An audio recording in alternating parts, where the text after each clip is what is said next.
네, 시청자 여러분 안녕하십니까? 뉴스타트 2부 시작합니다. 윤 전 대통령 파면으로 조기 대선이 치러진 지 이제 한 달이 지났습니다. 이재명 대통령은 오늘 오전 10시에 취임 한 달 기자회견을 여는데요. 모두 발언 원고를 직접 수정하면서 대국민 메시지에 고심하고 있습니다. 어떤 내용이 담길지 잠시 뒤에 미리 살펴보겠습니다. 간밤에 더위 때문에 잠을 설치신 분들 많을 것 같습니다. 7월 초인데 무더위가 기승을 부리고 있습니다. 지난 1일 하루에만 50명이 넘는 온열 질환자가 응급실을 찾았는데요.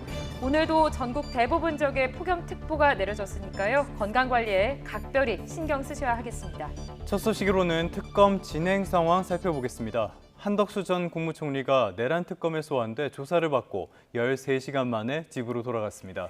오는 5일이죠. 윤석열 전 대통령 2차 소환 조사를 앞두고 혐의를 다지기 위해 국무회의 참석자들과 대통령실 관계자를 줄 소환할 것이라는 관측이 나오고 있습니다. 박기현 기자가 전해드립니다.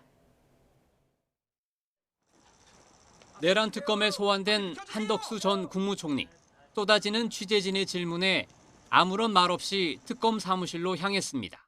국무회의 사후 문건 작성 폐기 의혹 대해서 한 말씀 부탁드리겠습니다. 오늘 어떤 부분 소명하실 건가요? 내란 특검은 한 전 총리가 윤 전 대통령의 계엄 선포를 저지하려 했다는 경찰에서 한 진술의 신빙성을 검증하는 데 주력하고 있습니다. 한 전 총리는 지난해 12월 밤 윤 전 대통령의 호출을 받고 대통령실로 가 계엄 선포 사실을 처음 알았고 여러 파장을 우려해 만류했다고 주장해 왔습니다. 내란 특검은 비상계엄 선포 이후 새로운 계엄 선포문이 작성됐다 폐기된 가정도 추궁하고 있습니다. 한 전 총리는 계엄 이후 새롭게 작성된 계엄 선포문에 서명했지만 며칠 뒤 사후 문건이 만들어진 게 알려지면 문제가 될 수 있다며 강희구 전 대통령실 부속실장에게 폐기를 지시한 혐의를 받고 있습니다. 계엄 관련 문건을 사전에 보지 못했다는 한 전 총리의 주장과 달리 대통령실 CCTV에는 한 전 총리가 계엄 문건을 직접 열람하는 장면도 있는 것으로 전해졌습니다. 내란 특검은 한 전 총리가 경찰 수사 단계에서 이뤄진 출국 금지 상태도 유지되고 있다고 확인했습니다. 안덕근 산자부 장관과 유상인 과기부 장관도 소환됐는데 두 사람 모두 계엄 선포 직전 국무회의에는 참석하지 않았습니다. 질문에 잘 성실하게 대답했습니다. 어떤 질문들 혹시 받으셨을까요? 비상계엄 당일에 대한 질문들이 주로 질문이었습니다. 내란 특검은 안 장관과 유 장관을 상대로 계엄 선포 직전 국무회의에 참석하지 않은 배경을 물으면서 국무위원 권한이나 의무, 역할을 중심으로 살펴본 것으로 알려졌습니다. YTN 박기현입니다. 김건희 최상병 특검도 어제 현판식을 열고 본격적인 수사 개시를 선언했습니다. 이미 본궤도에 오른 내란 특검과 함께 3대 특검이 본격 가동된 겁니다. 이성우 기자가 보도합니다. 김건희 특검과 최상병 특검이 서울 광화문과 서초동 사무실에 각각 현판을 내걸었습니다. 지난달 12일 임명된 뒤 준비기간 20일을 꽉 채우고 본격 수사에 돌입한 겁니다. 민중기 김건희 특검은 여러 논란을 의식한 듯 모든 수사는 지나치거나 기울어지지 않게 진행할 것이라고 강조했습니다. 모든 수사는 지나치거나 기울어지지 않게 진행하겠습니다. 김건희 특검은 특검보 4명과 파견검사 40여 명으로 구성됐고 수사 기간은 2차례 연장을 포함해 150일입니다. 도이치모터스와 삼부토건 주가 조작 의혹, 공천 개입과 양평고속도로 특혜 의혹 등 공식 수사 대상만 16개에 이릅니다. 이명현 최상병 특검도 현판식을 열고 실체적 진실을 밝히는 데 최선을 다하겠다고 약속했습니다. 순직해병 특검은 철저하게 실체적 진실을 규명하기 위해서 최선을 다하겠습니다. 최상병 특검은 특검보 4명에 파견검사는 20명으로 수사 기간은 내란 김건희 특검보다 30일 적은 120일입니다. 윤석열 전 대통령 2차 소환 조사를 앞두고 있는 내란 특검은 물론 김건희 특검과 최상병 특검도 본격 가동에 들어가면서 3특검 체제가 본궤도에 올랐습니다. YTN 이성우입니다. 최상병 특검팀이 본격적인 수사 개시와 함께 임성근 전 해병대 1사단장을 소환해 4시간가량 조사했습니다. 최상병 특별검사팀은 어제 조사에서 업무상 과실치사 혐의를 집중 추궁한 것으로 알려졌는데 임 전 사단장은 상당 부분 진술을 거부한 것으로 전해졌습니다. 오후 2시에 시작된 조사는 임 전 사단장이 심야 조사에 동의하지 않아서 오후 6시쯤 끝났고요. 특검은 조만간 임 전 사단장을 추가로 소환해 남은 혐의들도 조사할 방침입니다. 김건희 특검팀이 김 여사를 출국 금지한 것으로 알려졌습니다. 도이치모터스 주가 조작 의혹과 공천 개입 의혹 등에 대한 동시다발 수사가 본격화할 것으로 보입니다. 이만수 기자가 보도합니다. 현판식을 열고 본격 수사에 착수한 김건희 특검팀의 수사 대상은 특검법에 이름을 올린 것만 16개에 달합니다. 도이치모터스 삼부토건 주가 조작 의혹, 명태균 씨를 고리로 한 공천 개입 의혹에 건진법사 청탁 의혹까지 포함됐습니다. 김건희 특검팀은 여기에 전국 경찰서에서 명태균 씨 관련 자료를 모두 넘겨받기로 했습니다. 홍준표 전 대구시장 여론조사비 대납 의혹, 국민의힘 조은희 의원 공천 개입 의혹 등이 대상입니다. 특검팀은 광범위한 수사를 위해 역할도 나누기로 했습니다. 특검보 4명이 각각 2개에서 3개 팀을 운영하겠다는 겁니다. 특검팀이 공식 수사 개시를 선언한 가운데 의혹의 정점인 김건희 여사에 대해서는 준비 기간 이미 출국 금지 조치를 마친 것으로 알려졌습니다. 앞서 검찰이 김 여사를 출국 금지했는데 사건을 이첩받은 특검팀이 다시 김 여사의 출국을 막은 겁니다. 체제를 갖춘 김건희 특검팀은 조만간 명태균 씨와 건진법사 전성배 씨는 물론 김건희 여사에 대한 소환 시기도 본격 검토에 착수할 것으로 보입니다. YTN 이만수입니다. 자리에서 물러난 심우정 전 검찰총장 역시 조만간 특검 수사를 받을 것으로 보입니다. 김주현 당시 민정수석과 비화폰 통화 등 여러 혐의가 기다리고 있습니다. 최영주 기자의 보도입니다. 지난달 26일 공수처는 시민단체가 고발한 직위안 판사와 심우정 전 총장 사건을 내란 특검에 넘겼습니다. 직권남용과 직무유기 혐의입니다. 재판사는 내란 우두머리 혐의를 받는 윤석열 전 대통령의 구속 상태가 부당하다며 석방 결정을 내렸습니다. 심 전 총장은 이 같은 법원 결정에 즉시 항고하지 않았습니다. 대검 부장회의를 거쳐 결정을 받아들인 뒤 석방을 지휘하기까지 했습니다. 즉시 항고를 하여 집행정지 효력을 부여하는 것은 영장주의와 적법조치의 원칙, 과잉금지의 원칙에 반한다는 명확한 판시가 있습니다. 이런 상황에서 즉시 항고를 하여 또 다른 위헌 소지를 불러일으킬 것은 맞지 않다고 생각했습니다. 김주현 전 민정수석과 비화폰 통화도 수사 대상에 오를 수 있습니다. 두 사람 통화가 이뤄진 지난해 10월, 검찰은 김건희 여사 도이치모터스 주가 조작 의혹 사건 최종 처분을 앞두고 있었습니다. 또 창원지검은 정치 브로커 명태균 씨 의혹을 수사하고 있었습니다. 인사차 도갈한 해명에도 두 사건과 관련이 있는 게 아니냐는 의혹이 불거졌습니다.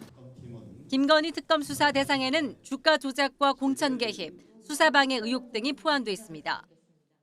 정치적 중립성 및 직무 독립성을 수호하기는커녕 살아있는 대통령 권력에 굴종하면서 대한민국 헌법 정신인 법 앞의 평등을 검찰 스스로 파괴하고 이 밖에 12.3 비상계엄 사태 때 검찰이 어떤 역할을 했는지 드러나게 되면 수사폭이 넓어질 가능성이 큽니다.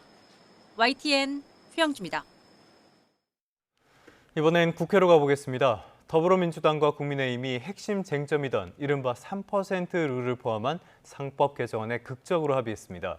오늘 본회의에서 처리할 방침인데요. 다만 김민석 국무총리 인준안을 두고는 양보 없는 대치가 이어지고 있습니다. 조은지 기자입니다. 상법 개정안이 밀고 당기기 끝에 국회 법제사법위원회 소위를 통과했습니다. 소액주주 권한을 강화하는 게 개정안의 핵심인데 특히 최대주주와 특수관계인의 의결권을 합쳐 3%로 제한하는 이른바 3% 룰도 포함됐습니다. 또 집중투표제와 사회이사인 감사위원을 1명에서 2명 이상으로 확대하는 내용은 공청회를 열어 협의하기로 했습니다. 민생경제를 살리고 경제를 활성화시키겠다라는 공약을 이행하기 위해서 국회도 열심히 노력하고 있는데 어떻게 보면 그 첫 번째 사례로 여야가 합의를 해서 어떤 법안을 냈을 때 시장에 훨씬 더 긍정적인 메시지를 줄 수 있다고 생각합니다. 상법 개정안은 오늘 법사위 전체 회의를 거쳐 본회의에서 처리될 예정인데 이 경우 윤석열 정부에서 거부권에 막혀 폐기됐던 법안이 부활하는 첫 사례가 됩니다. 국민의힘은 소수 의석의 현실에 1,400만 개미 투자자 눈치를 봐야 하는 상황 등이 겹쳐 한 발 물러났습니다.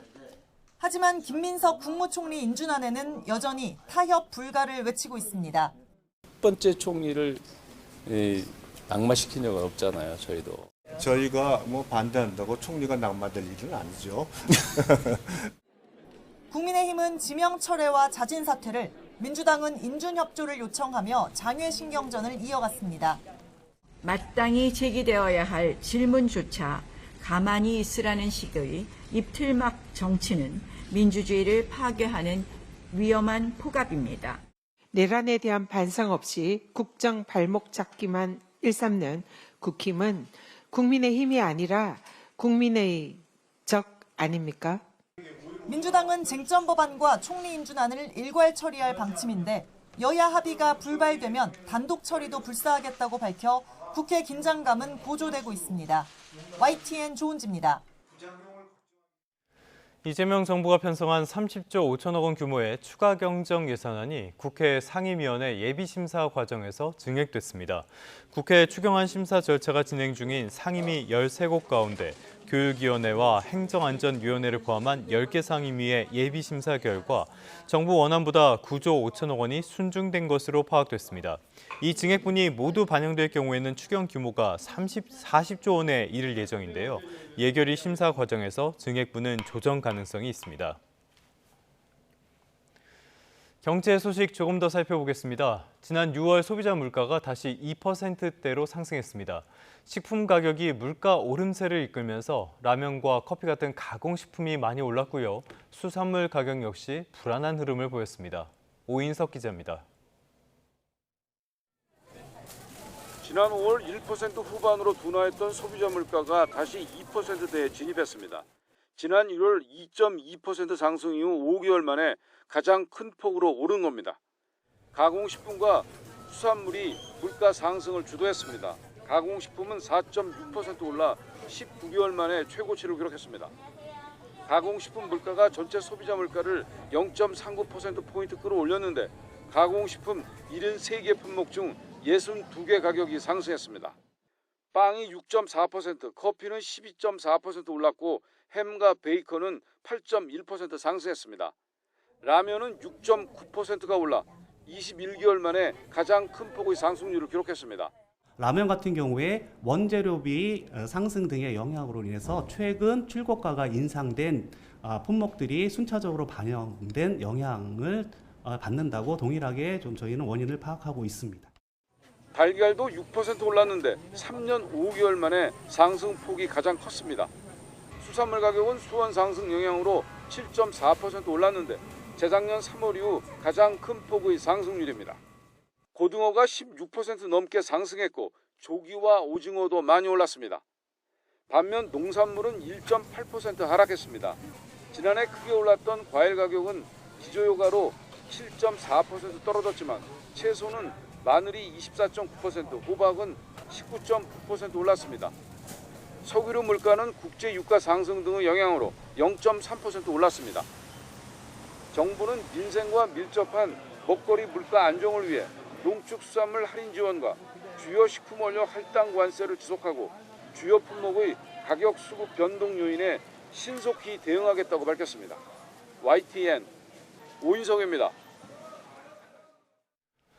쿠팡이 가격 오류로 주문 2만여 건을 취소하는 일이 발생했습니다. 쿠팡은 지난달 30일 오후 5시부터 그제 새벽 2시까지 포스트 50 코퍼볼 컵 가격이 118개에 3,800원으로 잘못 표시됐다고 밝혔습니다.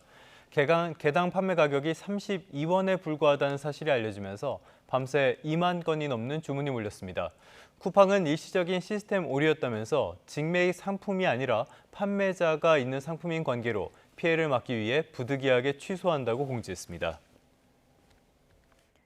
어제 경남 밀양의 최고 기온이 38도를 넘어서며 올해 들어 가장 더웠습니다. 어제 밀양의 낮 최고 기온은 38.3도로 올여름 최고 기온을 경신했으며 경남 합천도 최고 기온이 37.7도까지 올라 올해 들어 두 번째로 높았습니다. 더위가 이어지면서 폭염특보는 확대되거나 강화됐습니다. 대전과 세종, 경기도 용인과 하남시 등에 이어 울산과 부산 일부 지역이 폭염경보로 특보가 상향되는 등 전국 대부분 지역에 폭염특보가 내려졌습니다. 전국적으로 무더위가 기승을 부리면서 그제 하루 50명이 넘는 온열 질환자가 응급실을 찾았습니다.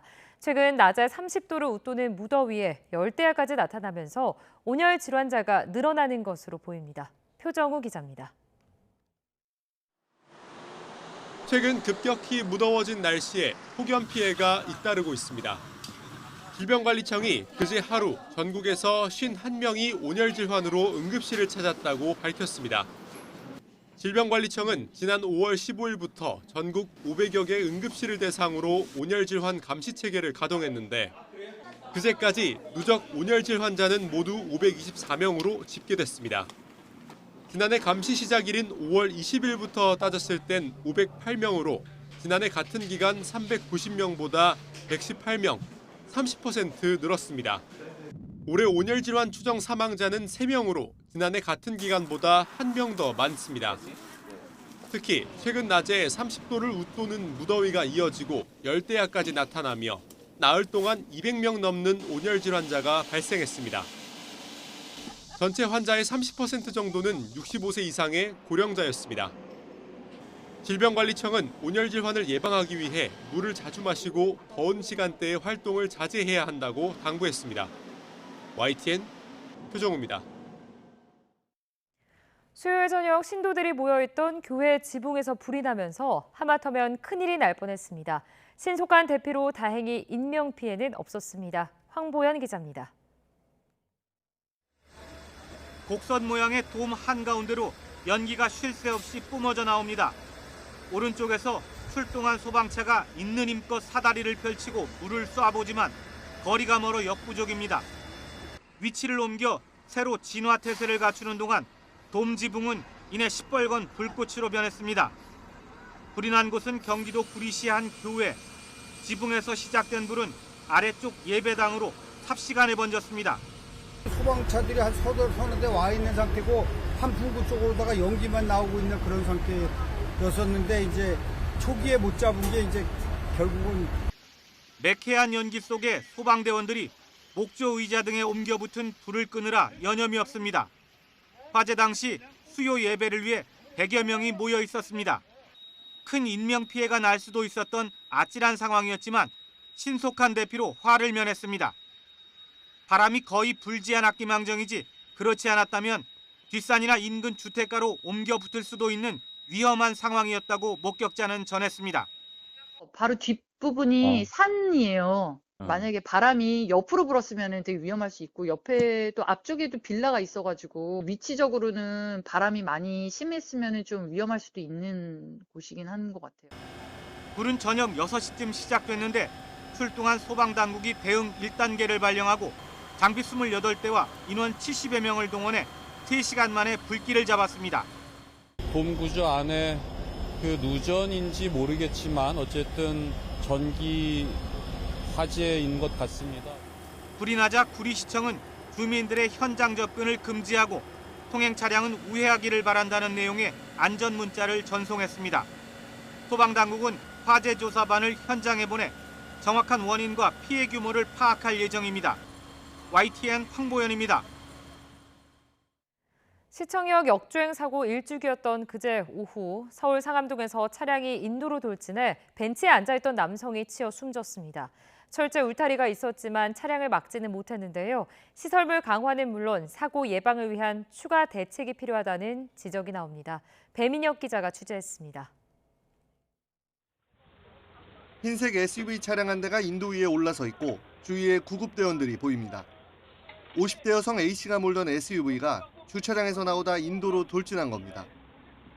차량은 공원 벤치에 앉아있던 40대 남성을 덮쳤고 남성은 병원으로 옮겨졌지만 끝내 숨졌습니다. A씨는 경찰 조사에서 페달을 잘못 조작한 것 같다는 취지로 진술한 것으로 파악됐습니다. 평소 자주 찾던 공원에서 난 사고에 시민들은 큰 충격을 받았습니다. 평소에도 저도 저 같은 경우도 그 봄, 가을이나 이럴 때 좀 선선할 때는 나와서 많이 앉아 있는 편이거든요. 차가 여기 와서 덮치려는 그런 생각은 할 수 있는 상황이 아니었어요. 놀랬죠. 사고 다음 날에도 현장에는 당시 충격이 고스란히 남아 있습니다. 숨진 남성이 앉아있던 벤치에서 2m 정도 떨어진 인도변에 철제 울타리가 설치돼 있는데요. 차량이 들이받은 곳은 완전히 뽑혀나갔고 인접한 곳도 휘어졌습니다. 1년 전 시청역 인근에서 역주행하던 차량이 인도로 돌진해 9명이 숨진 뒤 서울시는 보행 취약 구간 101곳에 차량용 방호 울타리를 설치하고 있습니다. 하지만 이번 사고가 난 곳은 대상 지역이 아니었던 것으로 파악됐습니다. 이에 따라 전문가들은 현재 취약 구간으로 선정된 곳 외에도 방호 울타리나 대형 화분 등 안전시설 설치 구역을 단계적으로 확대해 나가야 한다고 조언합니다. 다만 현실적으로 모든 지역의 시설물을 강화하기는 어려운 만큼 페달 5조작 방지 장치 도입 등 사고 예방을 위한 고민도 필요하다고 강조합니다. 페달 5조작 방지 장치 같은 것들 의무적으로 장착을 해서 차가 오동작하거나 실수에 의해서 생기는 사고를 근본적으로 차단해주는 선제적 조치가 역시 중요하다고 볼 수가 있습니다. 일상 속 갑작스러운 차량 돌진으로 인한 인명피해를 막기 위한 실효성 있는 대책 마련이 시급합니다. YTN 배민혁입니다.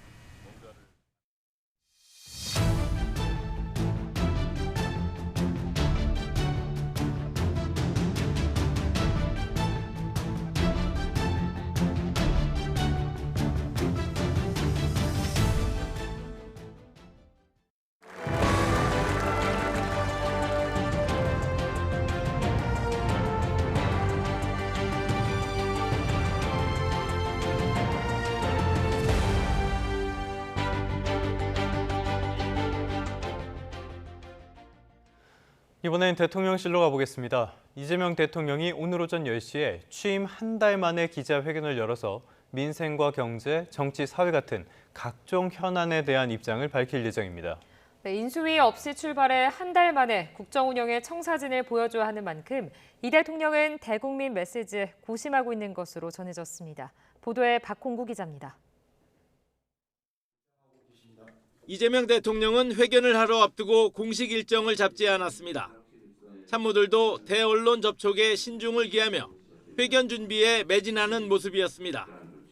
1시간 30분가량 예정된 회견은 대국민 보고 형식의 이 대통령 모두 발언에 이어 민생 경제, 정치 외교안보, 사회문화 등 세 분야로 나눠 기자들의 질문에 답하는 타운홀 미팅 형식으로 진행됩니다. 이 대통령은 모두 발언 원고에 직접 수정을 거듭하며 심혈을 기울이고 있습니다.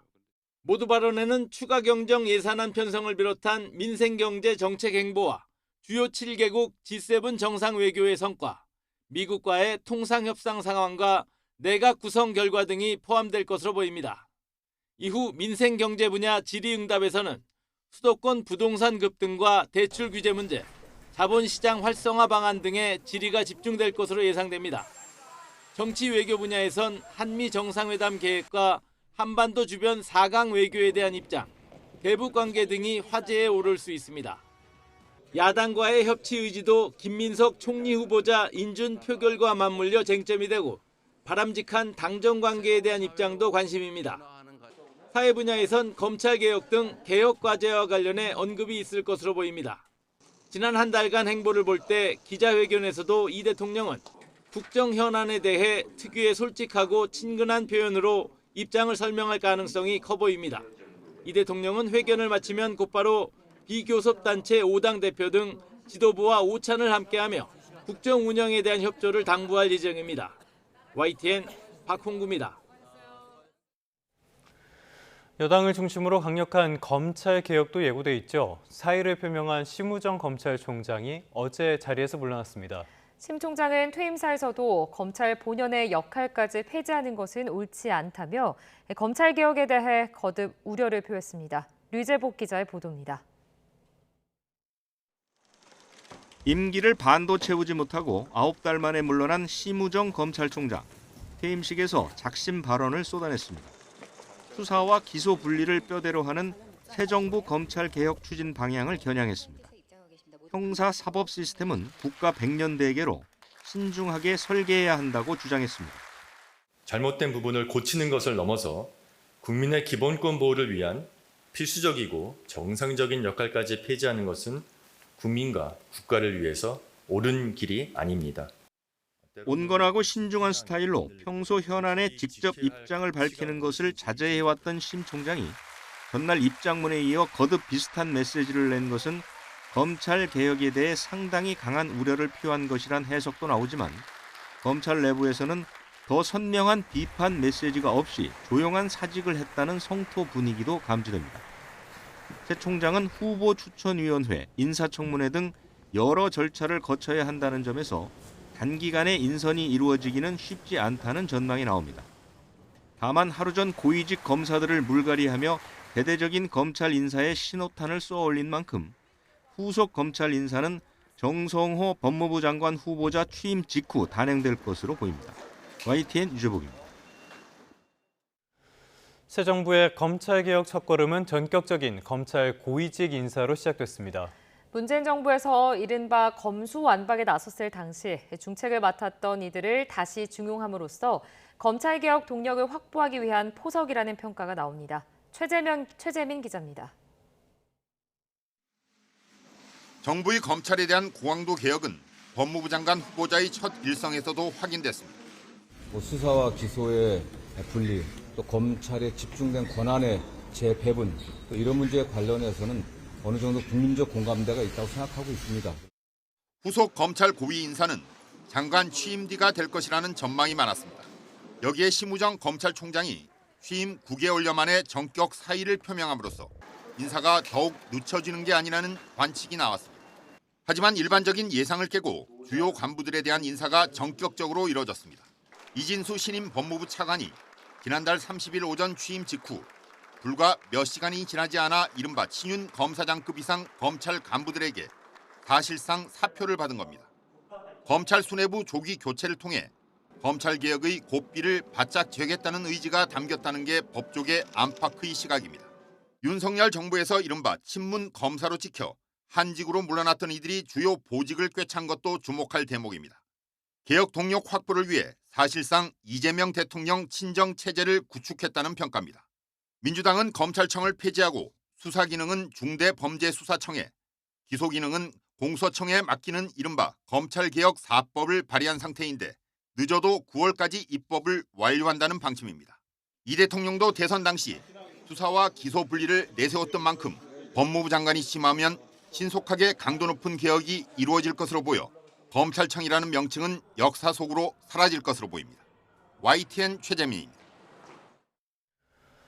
여당은 심우정 검찰총장 사퇴를 계기로 본격적인 검찰개혁 드라이브에 나섰습니다.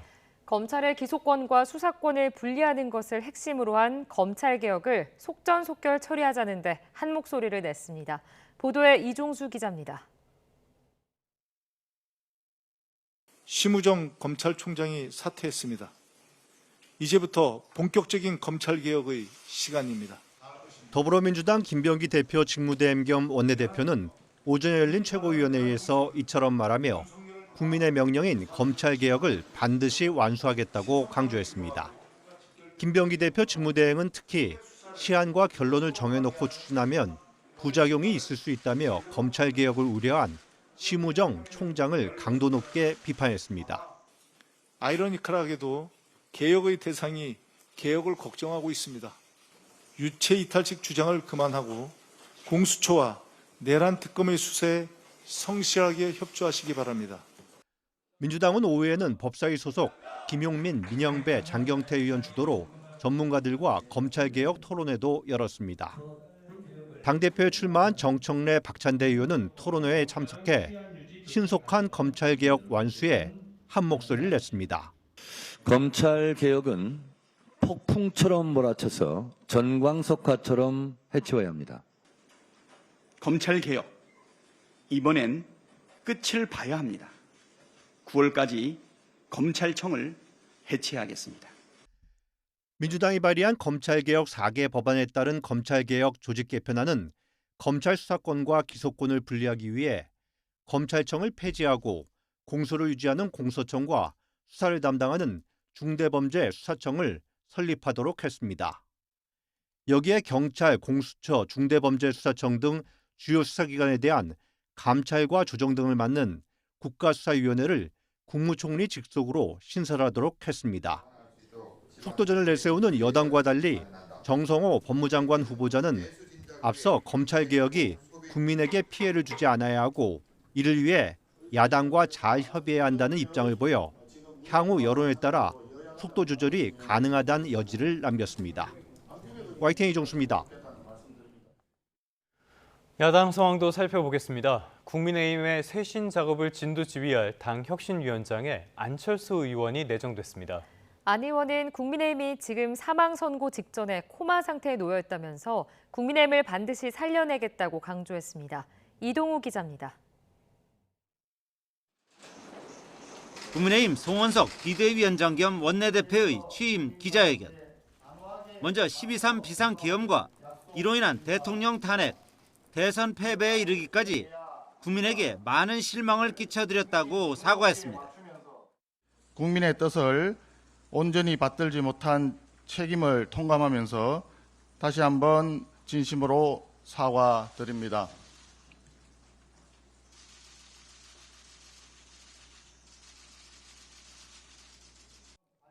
이 같은 과오를 다시는 반복하지 않겠다는 성찰과 각오를 새기고 다시 시작하겠다고 다짐했습니다.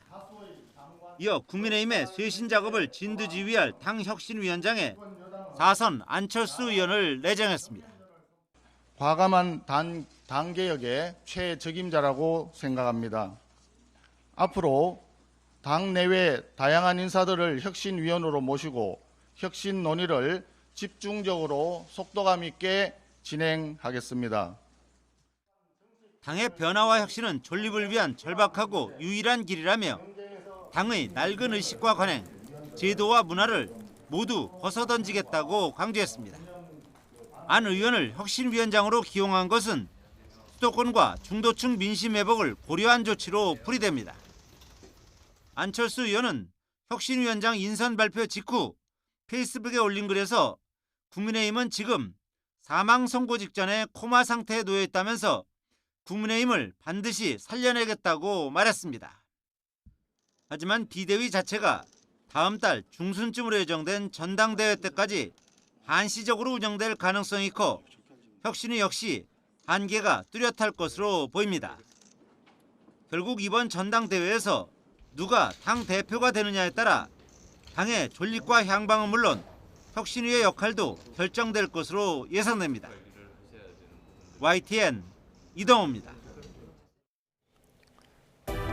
오늘의 국회 일정입니다. 이재명 정부의 초대 국무총리로 낙점된 김민석 후보자의 임명 동의안이 이르면 오늘 국회에서 처리될 예정입니다. 더불어민주당은 오늘 본회의에서 인준안을 표결한다는 방침을 세웠는데요. 야당이 반대하면 단독 처리할 가능성도 열어뒀습니다. 우원식 국회의장은 앞서 늦어도 3일에는 김 후보자의 인준안을 표결하겠다고 말했는데 국민의힘은 지명 철회와 자진 사퇴를 요구하면서 강경하게 맞서고 있습니다. 이재명 대통령이 대선 후보 시절 약속한 상법 개정안이 오늘 국회 문턱을 넘을 것으로 보입니다. 더불어민주당과 국민의힘은 핵심 쟁점인 이른바 3% 룰을 일부 보완해 6월 임시국회에서 처리하기로 합의했습니다. 소액 주주의 권한 강화를 핵심으로 하는 개정안은 오늘 법사위 전체 회의를 거쳐 본회의에서 최종 처리될 방침입니다.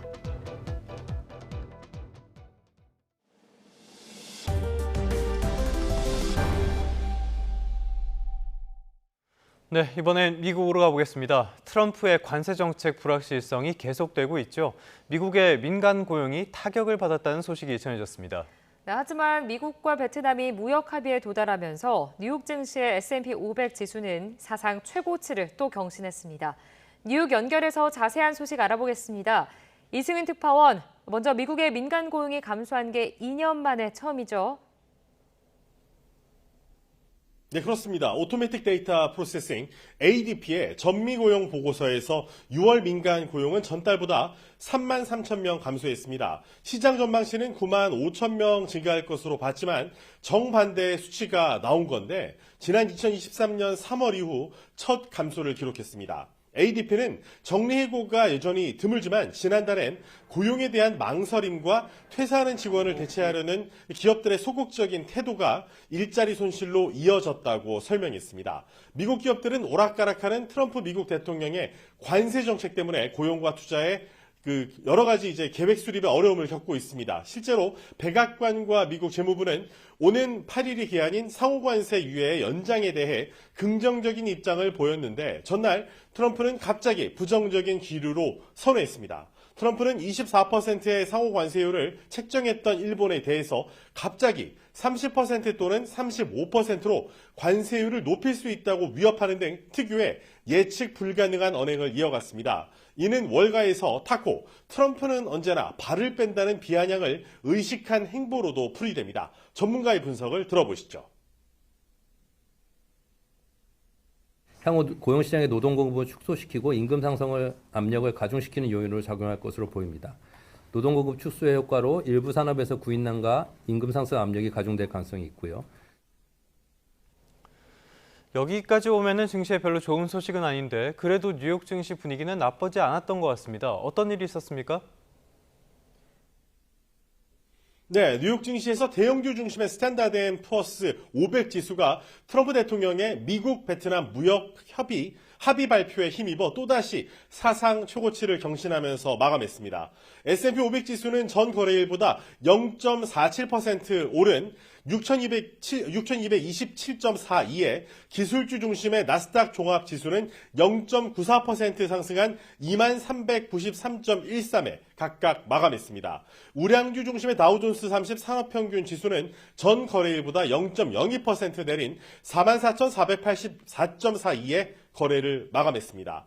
뉴욕 증시 3대 지수의 등락이 이렇게 엇갈린 건 아까 전해드린 미국의 민간 고용 쇼크와 관세 협상에 대한 낙관론, 금리 인하 확대 가능성이 서로 엇갈린 여파입니다. 특히 인도태평양 국가 중에는 처음으로 베트남이 미국과의 무역 합의에 이르면서 베트남에 대한 미국의 상호 관세율이 46%에서 20%로 크게 내려가 관세 협상에 대한 낙관론을 되살린 게 컸습니다. 캐피털닷컴은 비록 관세 이전 상황으로 돌아가진 못하더라도 기본 관세는 10% 정도고 상황이 통제 불능으로 치닫지 않는 한은 이 낙관론이 계속 커질 것으로 평가했습니다.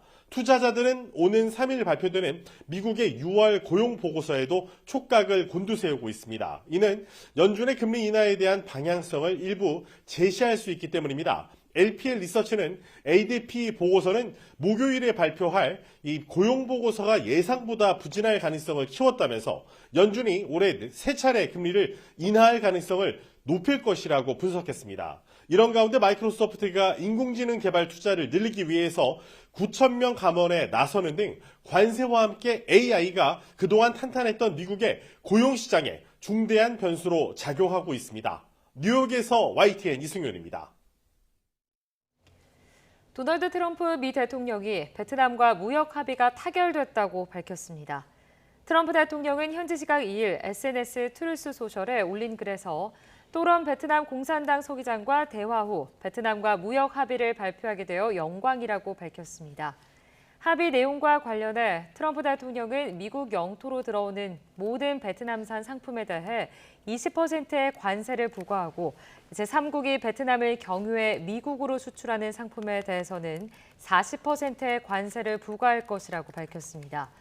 트럼프 대통령은 지난 4월 2일 베트남에 대해 46%의 상호 관세율을 책정했지만 20%로 대폭 인하하기로 합의한 겁니다.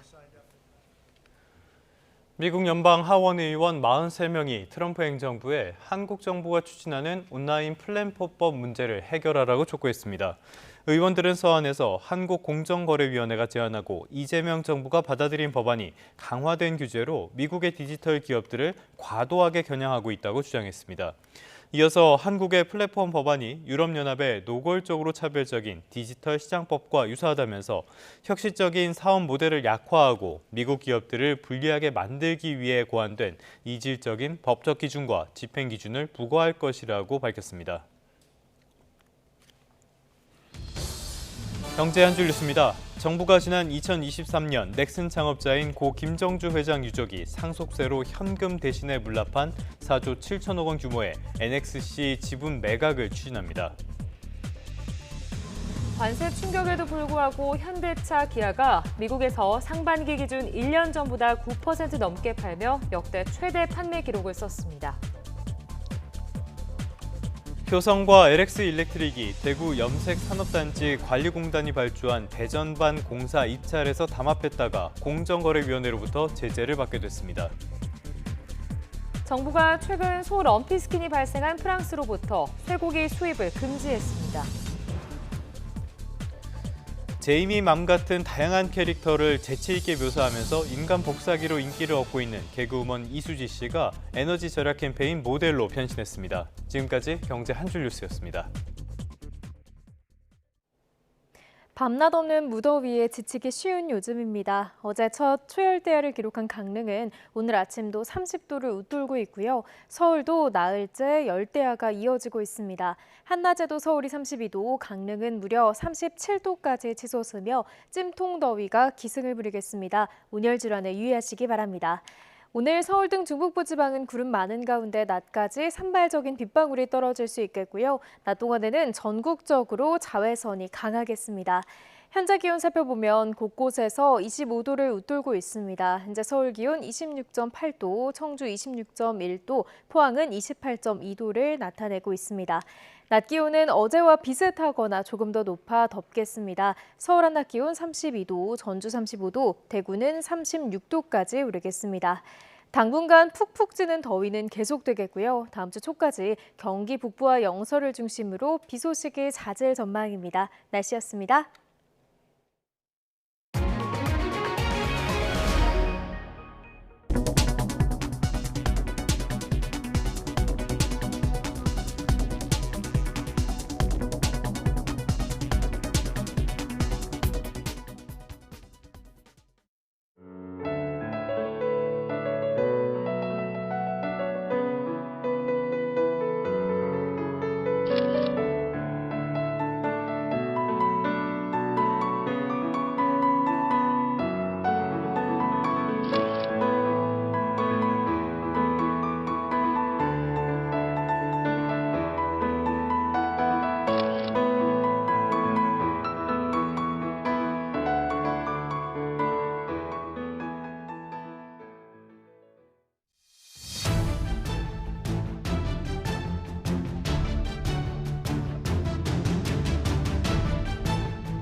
이번엔 특검 진행 상황 살펴보겠습니다. 본격적인 수사에 착수한 3대 특검 모두 윤 전 대통령과 김건희 여사를 정조준하고 있습니다. 오는 5일 윤 전 대통령이 내란 특검에 2차 출석하는 가운데 김건희 여사를 언제, 어느 특검이 처음 조사하게 될지도 관심입니다. 신윤정 기자입니다. 5일 오전 9시에 다시 나오라는 내란 특검 통보에 윤석열 전 대통령 측은 오전 10시 출석을 고집했습니다. 지난달 28일 1차 소환 당시 상황 그대로 다시 한번 불필요한 신경전이 빚어진 겁니다. 특검도 이번엔 9시 출석 원칙을 고수했는데 그러자 윤석열 전 대통령 측이 한 발 물러섰습니다. 9시 정각은 아니더라도 시간에 맞출 수 있도록 출석하고 적극 진술하겠다고도 밝혔습니다. 더 이상 특검의 체포영장과 구속영장 청구 등 강제 수사 빌미를 주지 않겠다는 포석으로 읽힙니다. 내란 특검이 윤 전 대통령을 강하게 압박하고 있는 가운데 김건희 여사를 언제, 어느 특검이 먼저 불러 조사할지도 주목됩니다. 3대 특검 모두 서면이나 방문 조사는 없다고 단호히 선을 그은 만큼 김 여사는 포토라인에 설 가능성이 큽니다. 김 여사가 연루된 임성근 전 사단장 구명로비 의혹은 김건희 특검과 최상병 특검 모두 수사 대상에 올려뒀는데 일단 최상병 특검이 먼저 조사하기로 교통정리가 됐습니다. 지금으로선 최상병 특검이 먼저 부를 것으로 보이지만 김 여사 관련 의혹이 워낙 많아 김건희 특검이 조기에 전격 소환 절차에 착수할 수도 있습니다. YTN 신윤정입니다. 최상병 특검이 어제 본격적인 출범과 동시에 핵심 수사 대상인 임성근 전 사단장을 불러 조사했습니다. 최상병 특검은 수사팀을 4개로 나눠 이른바 VIP 경로서를 포함해 관련 의혹을 철저히 조사한다는 방침입니다. 김종호 기자입니다. 최상병 특검 출범과 동시에 출석한 임성근 전 해병대 1사단장은 예상대로 관련 의혹을 전면 부인했습니다. 김건희 여사는 물론 이종호 전 블랙펄 인베스트 대표 역시 전혀 모른다고 주장했습니다. 김건희 여사님과도 마찬가지입니다. 전혀 모르는 사이고 제가 만약에 전화라도 한번 통화했으면 억울하지 않겠습니다. 하지만 특검은 최상병의 부대장이었던 임 전 사단장을 상대로 구명조끼 등 안전장비를 지급하지 않고 무리한 수색을 지시했는지, 또 김 여사의 측근 이종호 전 대표를 통한 구명 로비가 있었는지 등을 조사할 계획입니다. 이와 함께 특검은 이른바 VIP 경로설도 철저히 확인하겠다는 방침입니다. VIP 경로설은 윤석열 전 대통령이 최상병 순직 사건에 대한 초동 수사 결과를 보고받고 크게 화를 냈다는 의혹입니다. 당시 수사단장인 박정훈 대령이 임 전 사단장 등 군 관계자를 과실치사 혐의로 경찰에 이첩하려 하자 윤 전 대통령이 화를 내며 막았다는 겁니다. 최상병 특검은 이에 따라 수사팀을 4개로 나눠 구명로비 의혹과 VIP 경로설, 이종섭 전 호주대사, 박정훈 대령 항명 사건 등을 확인하기로 했습니다. 최상병 특검 출범에 맞춰 사무실 근처에서는 해병대 예비역들이 기자회견을 열고 철저한 수사를 촉구했습니다. YTN 김종호입니다. 전국을 돌면서 음식점 같은 곳에서 업주의 휴대전화를 훔친 뒤 수억 원을 빼돌린 상습 절도범이 경찰에 붙잡혔습니다. 충남 보령에서는 민간업체가 만든 무인 대공 표적기가 시험 비행 중에 추락하기도 했습니다. 사건 사고 소식은 이상곤 기자가 보도합니다. 우산을 든 남성이 식당에 들어와 서성이며 주변을 살핍니다. 잠시 뒤 식탁 위에서 충전 중이던 휴대전화를 자신의 주머니에 넣더니 유유히 사라집니다. 또 다른 음식점에서는 업주가 부엌에 있는 것을 확인하고는 식탁에 있던 휴대전화를 훔쳐 달아납니다. 29살 A씨는 잠금 설정이 되어 있지 않은 훔친 휴대전화에서 계좌 비밀번호 등을 알아내 돈을 빼돌린 혐의로 구속돼 검찰에 넘겨졌습니다. 최근 9개월 동안 45명의 피해자가 약 2억 7천만 원 상당의 피해를 본 것으로 조사됐습니다. 낙하산이 나무에 걸려 있고 바닥에는 빨간색 무인기가 떨어져 있습니다. 충남 보령시 남포면에 있는 골프장에 민간업체가 만든 무인 대공 표적기가 추락했습니다. 추락 지점에 다행히 사람이 없어 인명피해는 없었습니다. 해당 표적기는 민간업체가 군 사격훈련에 사용할 용도로 만든 것으로 용역 입찰을 위한 적합성 평가를 하던 중 갑자기 추락한 것으로 전해졌습니다. 화물차 앞부분이 형체를 알아볼 수 없을 정도로 찌그러졌습니다. 충남 공주시 신영터널 인근 국도에서 1톤 화물차가 갓길에 정차해 있던 풀베기 작업차를 들이받았습니다. 이 사고로 30대 화물차 운전자가 숨졌고 뒤이어 또 다른 추돌 사고가 발생해 60대 오토바이 운전자가 다쳤습니다. YTN 이상곤입니다. 영동고속도로 대관령 휴게소에서 80대 운전자가 몰던 차량이 식당가로 돌진했습니다. 이 사고로 16명이 다쳤는데요. 운전자는 페달을 잘못 밟았다고 경찰에 진술한 것으로 파악됐습니다. 김기수 기자입니다. 휴게소 식당 안 테이블에 손님들이 앉아 있습니다. 갑자기 흰색 SUV가 식당 전면 유리창을 산산조각내며 그대로 들이닥치고 반대편 주방벽을 들이받고 나서야 멈춰섭니다. 간발의 차이로 사고를 피한 손님들은 구석에서 놀란 가슴을 쓸어내립니다. 영동고속도로 대관령 휴게소 식당가로 차량이 돌진한 것은 오전 11시 반쯤. 이 사고로 식당 유리창과 내부 집기류 등이 파손됐고 직원과 손님 16명이 다쳤습니다. 이 가운데 6명은 중경상을 입고 병원으로 옮겨졌습니다. 사고 목격자는 갑자기 큰 소리가 들렸고 순식간에 차량이 식당 안으로 밀고 들어왔다고 말합니다. 서 있는데 갑자기 뒤쪽에서 빠지직 소리가 나서 돌아보니까 유리창을 깨면서 차가 매장 안으로 그냥 돌진하는 거예요. 사람이 한 명이 앞에 서 있는데 사고 충격으로 식당 바닥에는 깨진 유리 조각들이 흩어져 있고 테이블과 의자들도 어지럽게 널려 당시 상황을 짐작하게 합니다. 식당으로 돌진한 SUV의 운전자는 80대 여성 A씨로 크게 다치진 않은 것으로 파악됐습니다. 경찰 조사에서 A씨는 페달을 잘못 조작했다고 진술한 것으로 확인됐습니다. 경찰은 A씨를 교통사고 처리 특례법 위반 혐의로 입건하고 정확한 사고 경위 등을 조사하고 있습니다. YTN 김기수입니다. K방산의 핵심 무기 체계 가운데 하나인 K2 전차가 다시 한번 막대한 수출 성과를 기록했습니다. 폴란드와 9조 원 가까이 이르는 수출 계약을 확정했는데요. 단일 방산 수출 규모로는 역대 최대 금액입니다. 김문경 기자입니다. 이번에 폴란드가 우리나라 기업과 계약을 확정한 K2 전차 도입 규모는 모두 180대. 지난 2022년 1차 계약 180대에 이은 2차 계약분입니다. 당시와 대수는 같지만 금액은 8조 8천억 원대로 2배 가까이 뛰었습니다. 1차 때와는 달리 드론 공격을 막는 장치와 기술 이전 등이 추가되면서 가격도 올라간 것으로 알려졌습니다. 러시아 우크라이나 전에서 위력을 떨친 드론 공방, 교훈 때문 등으로 보입니다. K방산 수출 금액으로는 역대 최대인데 이전 기록은 2022년 아랍에미리트와 체결한 4조 7천억 원대의 중거리 요격 미사일 천궁2입니다. 폴란드는 지난 2022년 K2 전차 1000대를 포함해 K9 자주포 등 최대 약 20조 원 가까운 도입 계약을 맺었습니다. 특히 이번에 체결한 K2 전차 가운데 일부는 폴란드에서 생산할 예정이어서 이를 통해 나머지 물량도 차질 없이 이행될 가능성을 더욱 높였습니다. 현지 생산이 시작되면서 계약 규모도 더 커지고 최초 계약분 1000대 계약을 다 이행할 수 있는 가능성도 더욱 높아졌다고 평가할 수 있겠습니다. 방사청은 양국에서 새 정부가 출범했지만 한결같은 정책 지원으로 돈독한 신뢰를 확보한 것이 2차 계약으로 이어진 것으로 평가했습니다. 그러면서 이번 계약은 유럽 재무장 계획과 북대서양 조약기구 나토를 향한 방산 수출의 새로운 분기점이 될 것으로 예상했습니다. YTN 김문경입니다. 미국이 전임 조 바이든 행정부에서 약속한 무기 지원을 중단한 데 대해 우크라이나가 당혹감을 감추지 못하고 있습니다.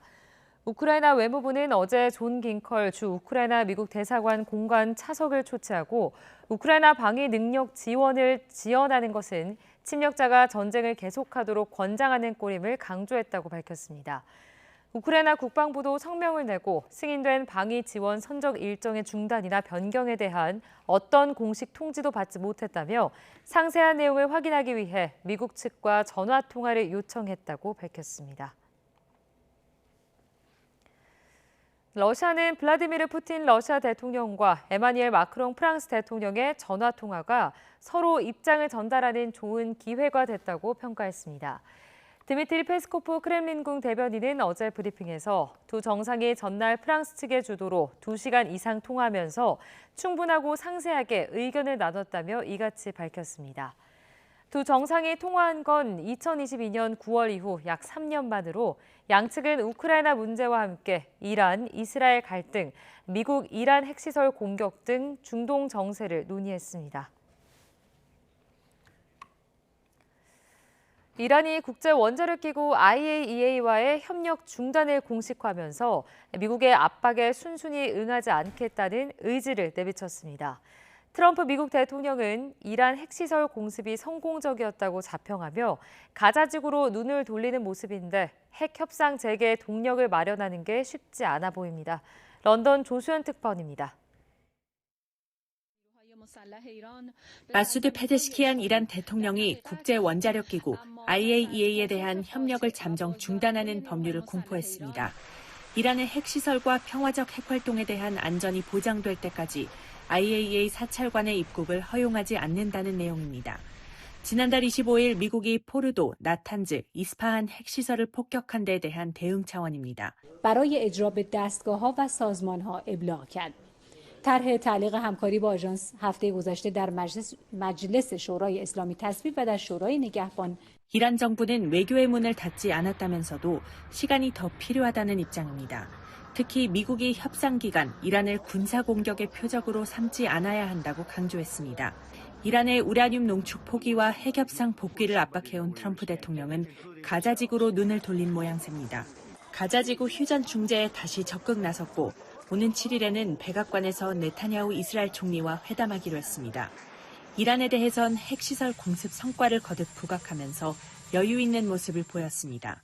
In Iran, we had an incredible success, like really nobody's had in many years. That was a precision war strike. 트럼프 대통령은 또 이란에 아무것도 줄 게 없다며 미국이 이란을 협상 테이블로 끌어들이기 위한 지원책을 검토하고 있다는 보도들을 부인했습니다. 유럽연합과 G7 등 주요국들은 연일 조속한 협상 재개를 촉구하고 있지만 이란이 미국의 압박에 쉽게 움직일 조짐은 보이지 않고 있습니다. 런던에서 YTN 조수영입니다.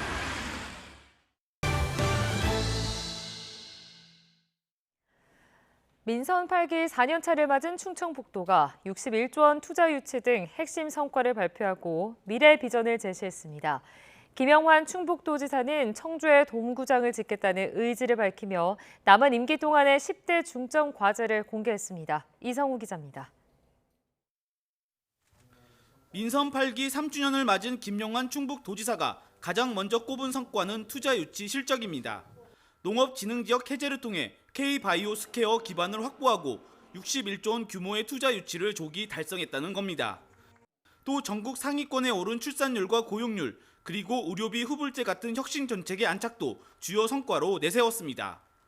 전국 최초로 도입된 선순환 의료복지제도 의료비 후불제는 다자녀 가구까지 대상자를 확대하여 81만 명의 도민이 실질적 혜택을 받고 있으며 남은 임기 1년간 추진할 10대 중점 과제도 함께 공개됐습니다. 청주공항 민간 전용 활주로 신설과 카이스트 5성 캠퍼스 조성, 국제정원 박람회 유치 등의 도정 역량을 집중하겠다고 밝혔습니다. 특히 청주에 다목적 동구장을 건립하겠다는 의지를 강하게 드러냈습니다. 최근 일본 도쿄돔을 직접 둘러본 김 지사는 충북의 뛰어난 접근성을 부각하며 KTX 오송역이 있는 오송 지역이 돔구장 부지로 경제성도 충분히 갖고 있다고 강조했습니다. 오송이라는 전국에서 거의 2,500만이 여기를 이용할 수 있는 그런 위치에 있습니다. 이거 제일 중요한 경제성은 나는 우리가 갖고 있는 위치에 있다고 생각합니다. 이처럼 미래 청사진을 제시하는 한편 2년 전 발생한 오송 지하차도 참사에 대해서도 언급했습니다. 김 지사는 도민의 희생을 가슴 아프게 생각하며 유족을 위해 모든 일을 다하겠다고 덧붙였습니다. 남은 임기 1년 여러 과제와 현안을 해결하고 충북 도민들이 체감할 수 있는 성과를 만들어낼 수 있을지 주목됩니다. YTN 이성우입니다. 뉴욕 증시는 어떤 사안도 오를 명분으로 삼는 것 같습니다. 간밤에는 3대 지수 모두 약세로 시작했다가요. 장 초반에 분위기가 바뀌면서 최종적으로는 혼조세로 마감했습니다. 다우는 약보합으로 끝났고요. S&P 500과 나스닥은 오름세를 기록했습니다. 특히 S&P 500은 또 한 번 사상 최고 기록을 세웠습니다. 뉴욕의 호재가 된 거는 미국과 베트남의 무역 합의 소식이었습니다. 베트남은 올해 교육을 기준으로 미국이 5번째로 많은 무역 적자를 기록한 나라입니다. 언제나 그렇듯이 트럼프가 SNS를 통해서 이 소식을 알렸는데요. 이번 합의에 따라서 대베트남 상호 관세를 46%에서 20%로 낮추고 베트남이 수입하는 미국산 제품에는 무관세가 적용된다고 설명했습니다. 그래서 미국산 자동차가 베트남에서 많이 팔릴 것이라는 기대감도 나타났는데요. 글쎄요, 연비 나쁘고 큰 미국산 자동차가 동남아 시장에서 경쟁력이 있을지는 미지수입니다. 다만 베트남의 환적 상품에 대해서는 40% 관세를 부과하기로 했습니다. 환적은 제3국이 베트남을 거쳐서 수출하는 걸 말하는데요. 주로 중국이 원산지 세탁을 위해서 써왔던 방법입니다. 이거는 안 된다는 거죠. 미국 재무부 장관은 다음 주에 여러 건 협정을 발표할 것으로 본다고 설명했는데요. 두고 보시죠. 장 초반엔 악재가 됐던 나쁜 소식도 있습니다. ADP가 발표하는 민간 고용 지표인데요. 지난달에 민간 고용이 한 달 전보다 3만 3천 명이나 줄었습니다.